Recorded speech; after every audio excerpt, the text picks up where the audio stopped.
কিছুক্ষণ আগে সংবাদ সম্মেলন করেছেন মেগাস্টার শাকিব খান।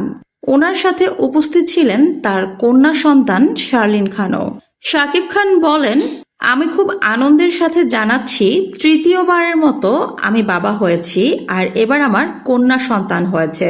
কন্যা সন্তান হচ্ছে আল্লাহর দেয়া সবচাইতে বড় নেয়ামত, এবার সেটা আমি পেয়েছি। কন্যা সন্তানের বাবা হতে পেরে আমি খুবই আনন্দিত। শাকিব খান বলেন, সন্তান হচ্ছে আমার প্রাণ, আর আমি 3 সন্তানের বাবা হয়েছি, যেটা আমার জীবনের অনেক বড় একটা অ্যাচিভমেন্ট।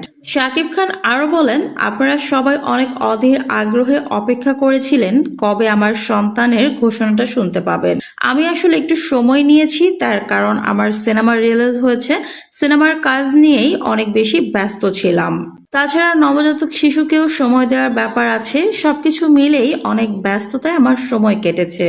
সবাই অপেক্ষায় ছিলেন আমি হয়তো পোস্ট করব, কিন্তু না, কন্যা সন্তান হওয়াতে আমি এত বেশি খুশি হয়েছি, তাই এবার আর পোস্ট না, সরাসরি আমি সংবাদ সম্মেলন করে ফেললাম। এত বছরের ক্যারিয়ারে সফলতা পাওয়ার পরেও আমার মনে হচ্ছিল হয়তো কিছু একটা মিসিং আমার জীবনে। কন্যা সন্তান এসে সেই মিসিং জিনিসটা একেবারে পরিপূর্ণ করে দিল। কন্যা এবং তার মা উভয়ই ভালো আছে। এবার ক্যামেরার সামনে মেগাস্টার শাকিব খান তার কন্যার সন্তান নিয়ে এসে এভাবেই পরিচয় করিয়ে দিলেন সবার সাথে। বাংলাদেশের মানুষ অপেক্ষায় ছিল কবে শাকিব খান তার কন্যার কথাটি ঘোষণা করবেন। আবার অনেকে বলছিল এই কন্যা আদৌ তার কিনা। সবার কথাকেই তিনি তুড়ি মেরে উড়িয়ে দিয়ে এবার সন্তান নিয়ে ক্যামেরার সামনে হাজির হয়েছেন নিজেই।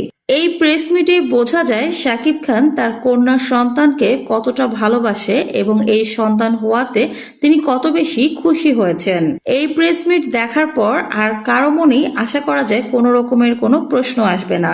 তো ভিউয়ার্স, এই ভিডিওটা দেখে আপনাদের মন্তব্য কি, কমেন্ট করে জানান।